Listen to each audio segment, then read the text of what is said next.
Tudo bem, pessoal? Hoje comentários sobre Love Lies Bleeding, filme dirigido por Rose Glass, que estreou no Festival de Sundance desse ano, passou por Berlim, tem uma rodagem nos Estados Unidos expressiva no mês de março e que, infelizmente, mesmo com projeção internacional muito boa, em mercados como o Brasil ainda não conseguiu viabilizar a distribuição na data que eu estou gravando esse vídeo. Love Lies Bleeding é uma coprodução da A24 dos Estados Unidos com a Film 4 britânica e resgata a Rose Glass, que é uma diretora que conseguiu uma projeção espetacular entre 2019 e 2020 com Saint Maud. Pessoal, recentemente nós tivemos um projeto que eu adorei, comentei aqui no canal sobre Garra de Ferro, que tem um trabalho extraordinário de ambientação para lidar especialmente com anos 70, anos 80, aí voltado para a era do wrestling profissional.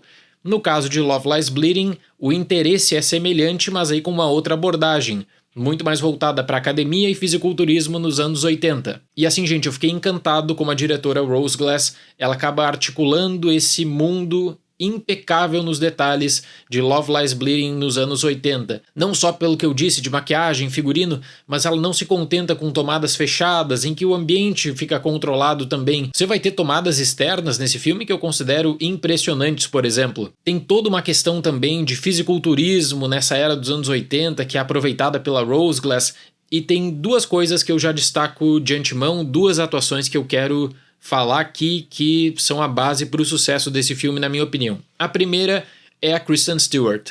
Eu sei que muita gente duvidava da capacidade da Kristen Stewart, mas Spencer provou ser um trabalho espetacular e agora com Love Lies Bleeding, mais uma vez, uma grande atuação da atriz. E um outro trabalho que eu quero destacar é a Katie O'Brien, que tem a sua imagem como base para o marketing de Love Lies Bleeding. Esse é o tipo de papel que acaba projetando a carreira, que acaba impulsionando também toda uma trajetória. Eu tenho certeza que vai ser super importante para ela. No caso da Kristen Stewart, me chama muito a atenção a capacidade dela de lidar com dúvida, medo, sentimento de vingança, dor, ódio, alegria, prazer, tesão. E ela consegue criar esse cenário base fantástico pro desenvolvimento de Love Lies Bleeding, que é um filme brutal, violento, que acaba lidando com o relacionamento da mesma forma que estrutura toda uma narrativa sobre crimes. E dá para notar também como a diretora Rose Glass ela vai consolidando um tipo de identidade própria no cinema, em que o cinema da Rose Glass destaca muito a questão psicológica. Você pode levar isso para Saint Maud, no caráter de terror psicológico, e explorar uma vertente muito parecida para Love Lies Bleeding, especialmente na formulação do grande finale, do arco que é proposto de encerramento, que eu já adianto que vai acabar dividindo bastante. Então, Love Lies Bleeding foi um filme que eu recomendo e esse teor brutal do começo ao fim me fez ficar completamente envolvido. É aquele tipo de longa-metragem que eu não senti o tempo passar mesmo, e que eu recomendo não só pela Kristen Stewart e pela O'Brien, mas por conta de toda essa caracterização e de toda a atenção aos detalhes da Rose Glass e da equipe, ainda que eu cite que a estruturação final sim vai gerar controvérsia e que pode ditar mais ou menos aquela coisa de ame ou odeie. Lou, interpretada por Kristen Stewart, trabalha como gerente de uma academia e acaba se apaixonando por Jack, interpretada por Katie O'Brien, uma fisiculturista que está a caminho de Las Vegas em busca de realizar o seu sonho. Mas o amor delas acaba gerando uma rede de violência que envolve diretamente crimes e familiares de Lou. Um modo de lidar com a base introdutória de Love Lies Bleeding é de colocar na ordem razão e emoção vinculadas nessa experiência de crime, de paixão, de aproximação. É uma trama que também ganha contornos misteriosos a partir da entrada de novos personagens, existem coadjuvantes que tem também um trabalho impressionante. Nesse caso aqui eu voltaria muito a atenção para o Ed Harris, que não só está irreconhecível, mas está muito bem no filme. Nessa caminhada envolvendo academias, a Rose Glass fixa muito o seu olhar para Jack. Então o corpo da Jack, a forma como a Jack ela busca realizar o seu sonho, o mundo do fisiculturismo e a competição que existe. E é uma competição que, no caso da Jack, ela precisaria tomar conta do que os rivais fazem também. Ela precisaria, portanto, usar esteroides. A diretora surpreende ao envolver isso de maneira super bem trabalhada, até mesmo para lidar com o humor.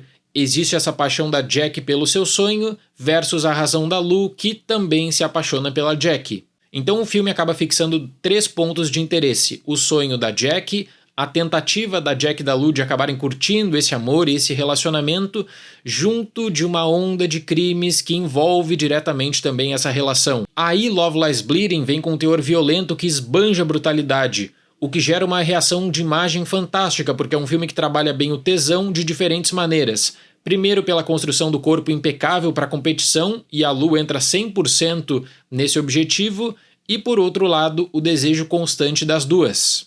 Eu não vou entrar com spoilers aqui, não vou lidar com detalhes quanto ao final, mas eu posso falar para vocês que é um final divisivo, é um final em que aí a diretora ela abraça a sua identidade para lidar com a vertente psicológica que eu falei, em que você não vai encontrar respostas fáceis, você não vai encontrar aquela narrativa totalmente explicadinha, começo, meio e fim, o fim tem que lidar com objetivos prévios.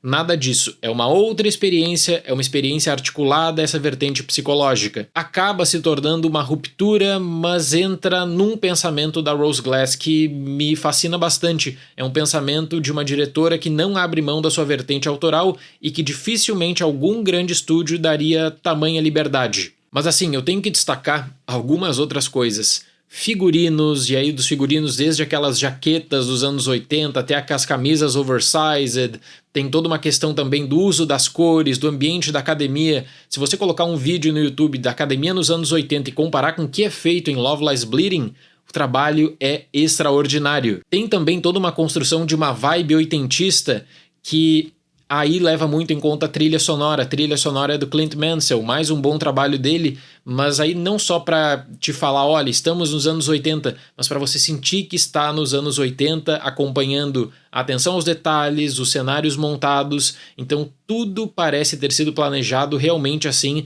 para conseguir gerar essa imersão. O filme ele acaba armando viagens psicodélicas com sexo, amor, tesão, esteroides, brutalidade, violência, ódio, vingança. É uma junção de tudo isso. Tanta coisa vai sendo construída de maneira simultânea que tem essa questão do crescimento, do impacto da história que parece murchar com o desfecho, com o que a Rose Glass planejou para o arco final, uma crítica semelhante à que muitos fizeram em Saint Maud, que ressalta essa vertente autoral da diretora. Ou seja, ela não vai abrir mão do que ela acredita que é o melhor para o seu roteiro e para o seu desenvolvimento, para te dar respostas fáceis. Eu admiro isso nela. A Kristen Stewart está impecável, uma baita atuação mesmo, e com certeza, como eu disse, a Katie O'Brien vai usar esse trabalho aqui como propulsor para a carreira. Para Love Lies Bleeding, nota 8.